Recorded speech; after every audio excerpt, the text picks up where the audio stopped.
네, 여러분, 제가 솔직하게 말씀을 드려보겠습니다. 댓글처럼 강아지 그냥 발로 짖는 거 1분 만에 멈추게 할 수도 있습니다. 그런데 왜 저는 대다수의 훈련사들은 그 방법을 하지 말라고 할까요? 오늘 여러분이 불편할 수도 있는 내용 가감없이 제가 전달해 드려 볼 테니까요. 판단 한번 여러분들이 하셔보세요. 서로 생각하고 짖는 강아지 훈련 방법 3가지 지금 바로 제가 설명해 드릴게요. 보호자님들 상황에 맞춰서 한번 생각하고 적용해 보시죠. 첫 번째, 면 바로 해결이라고요? 지난 영상에 아주 재미있는 댓글이 하나 달렸어요. 면 바로 해결, 이런 댓글이 달렸습니다. 심지어 좋아요가 2개나 달렸어요. 아니, 제가 그 영상을 만든 취지는요, 걔가 짖는 이유가 두려움 때문이라는 것을 알려드리려고 했던 거거든요. 심지어 그 영상에서는 주구장창 때리면 안 된다, 혼내면 안 된다는 얘기만 합니다. 근데 아니에요. 유튜브를 보시는 분들 중에는 반려견이 왜 짖는지, 어떤 감정과 어떤 생각을 하고 있는지에 대해서 전혀 궁금해하지 않고 그냥 조용해지기만을 바라시는 분들도 계시다는 것을 저는 또 한번 느끼게 만드는 댓글이었습니다. 반려견을 키우고 계신데도 생각을 하시는 걸까요? 안 키우고 계시겠죠? 궁금합니다. 근데 여러분, 사실 체벌도 행동을 멈추게 하는 방법 중에 하나는 맞습니다. 비슷한 방법으로 페트병을 바닥에 내리치거나 목줄을 강하게 채서 강아지를 놀라게 하는 방법들이 있죠. 뜨끔하신 보호자분들 계시겠죠? 강아지가 더 큰 고통을 피하기 위해서 행동을 마비시키는 것과 같은 원리입니다. 객관적으로 때리는 방법이 짖음을 못 멈추게 한다고는 말을 할 수 없을 것 같아요. 근데 제 경험상 정신적 고통으로 행동이 억제된 개들은요, 결과적으로 부작용이라는 게 나타나더라라는 거예요. 전보다 더 예민해져서 짖음이 심해지고 심지어 공격성까지 생겨서 주인을 물기까지 합니다. 반대로 자기 털이나 몸을 물어뜯는 자해를 하거나 무기력에 빠져서 우울해하는 행동을 보이는 개들도 있고요. 어떤 보호자분들은 이런 모습을 보고 내 개가 좋아졌네라고 생각을 하기도 해요. 일단 짖지는 않으니까요. 너무 안타깝지 않나요? 아니, 그래도 사람이 더 중요하지 라고 얘기하시는 분들도 계실 거예요. 근데 이게 어쩔 수가 없는 게 우리나라 법이 바뀌었습니다. 동물에게 고통을 주거나 상해를 입히는 행위를 하는 경우 2년 이하의 징역 또는 2천만 원 이하의 벌금에 처해질 수 있다라고 조문에 명시가 되어 있어요. 실제로 처벌을 받은 사람도 있습니다. 시대가 정말 빠르게 변하고 있어요, 여러분. 강아지 다가는요, 여러분 인생에 빨간 줄 그어질 수가 있습니다. 두 번째, 강제 노출 홍수법. 강제 노출 홍수법이라는 단어 그대로 강아지가 짖는 자극에 강제로 노출을 시키는 방법이에요. 개를 무서워하는 반려견의 사회성을 길러주겠다고 애견 카페, 운동장 이런 데 반려견 데려가시는 분들 꽤 계시죠? 효과를 보는 친구들도 있고 더 안 좋아진 강아지도 있을 겁니다. 이 방법이 강제 노출 방법이에요. 홍수법, 그죠?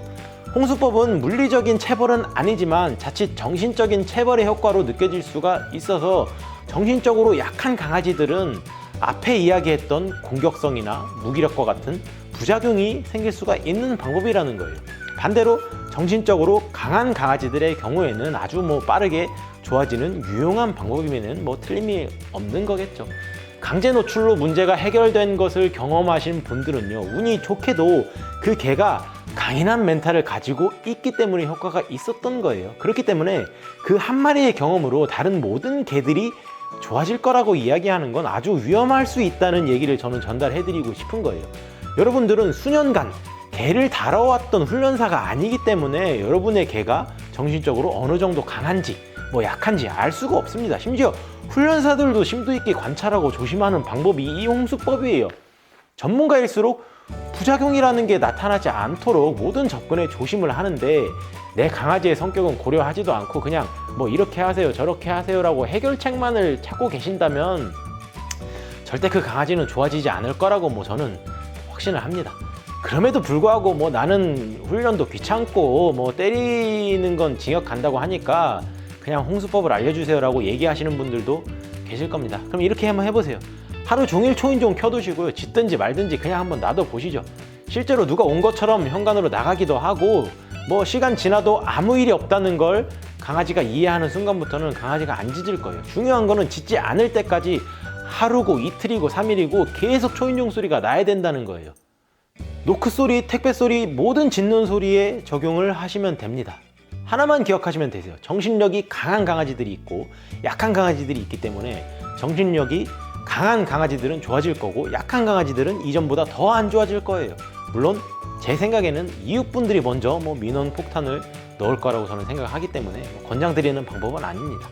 세 번째, 단계적 노출, 탈감작. 가장 부작용이 적은 탈감작이라고 부르는 단계적, 점진적 노출 방법이에요.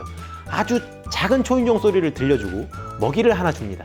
짖지 않을 정도로 볼륨을 조금 크게 올리고 먹이를 또 하나 줍니다. 점점 실제 볼륨에 가깝게 하면서 먹이를 계속 줍니다. 다른 개를 보고 짖는다면 개 인형을 먼저 보여주고 짖지 않으면 먹이를 하나 줍니다. 저기 멀리 개 그림자만 보이게 해서 짖지 않으면 먹이를 하나 주세요.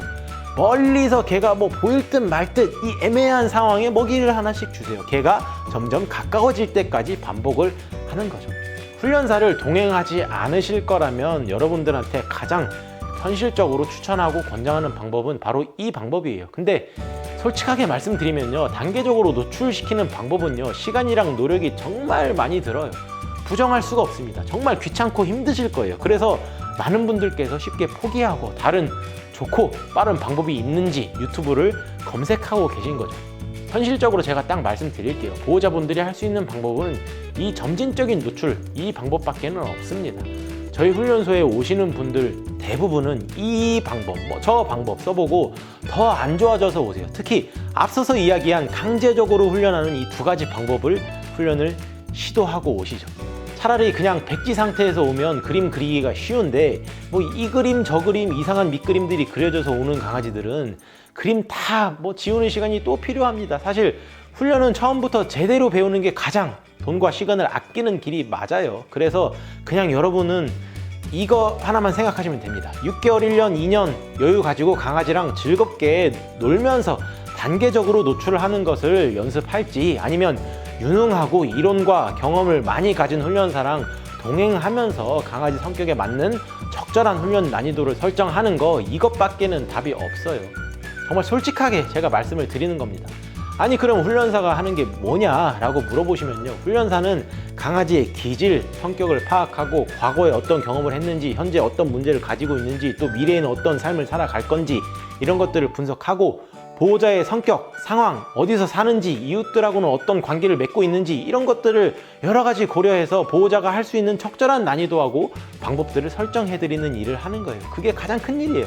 줄 어떻게 잡는지, 바디블로킹은 어떻게 하세요, 이런 기술은 그렇게 중요하지가 않다는 겁니다. 이미 경험들을 해보셨잖아요. 과정하고 이해 없이 그렇게 단순한 기술로는 훈련이 안 됩니다. 정리해 드릴게요. 하루 만에 짖는 것을 고치고 싶으시면요, 그냥 발로 요 법적 처벌은 각오하시고요.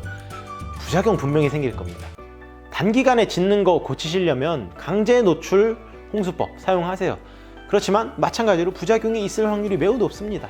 그래서 솔직하게 훈련사로서는 절대 이 두 가지 방법은 여러분들이 안 하셨으면 좋겠습니다. 현실적으로 여러분들이 할 수 있는 방법은 단계적으로, 점진적으로 노출을 시키는 방법인데, 이 방법은 시간하고 노력이 정말 많이 들어간다는 거죠. 근데 어쩔 수가 없다라는 거예요. 사람은 20년을 가르치고 배워도 미성숙하고 자기 감정 하나 통제 못 하는데 어떻게 지능이 더 낮은 개들이 하루 만에 좋아질 수가 있겠냐는 거죠. 제가 정말 여러분들 안타까워서 그렇습니다. 앞으로 여러분들한테 제가 다양한 성격에 따른 다양한 방법과 난이도를 조절하는 그런 영상들을 올려드리겠지만요, 참고 정도만 하시고 생각나실 때 한 번씩 재미로 그냥 해보세요. 그러다가 재미가 생기시면 꾸준히 하시게 될 거고, 강아지 훈련이라는 게 운동하고 똑같아서 방법을 알아도 하기가 어려운 게 맞습니다.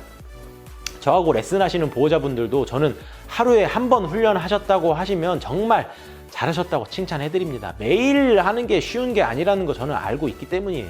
긍정적인 생각 가지시고 매일 조금씩 재미있게 한번 해보세요. 오늘 당장 안 고쳐진다고 실망하지 마세요. 하루 5분씩만 매일 하시면 분명히 나아질 겁니다. 동기부여 꾸준하게 잘 하시면서 화이팅 하시면 분명히 좋은 결과 이어질 거예요. 하지만 민원이 지금 발생하고 있다거나 사고의 위험성이 매우 높은 상황이라거나 가족 간에 뭐 다툼이 발생하고 있는 상황이면, 아니 사실 꼭 심각한 상황이 아니더라도 근처에 훈련사분이 계시거나 저한테 오셔서 가장 적절한 현실적으로 할 수 있는 훈련 방법에 대해서 분석하고 도움 받으시는 것을 저는 권장을 드립니다. 이상하게 그려진 밑그림 지우는 시간과 비용을 아낄 수 있는 전문가를 만나는 게 가장 효과적이고 빠른 방법이라는 것을 잊지 마셨으면 좋겠습니다. 지금 여러분의 반려견에게 그려진 밑그림 상태가 어떤지 궁금하시다면 아래 제가 고정 댓글로 링크 남겨 드릴 테니까요. 저한테 한번 와보시죠. 제가 직접 분석해 드리겠습니다.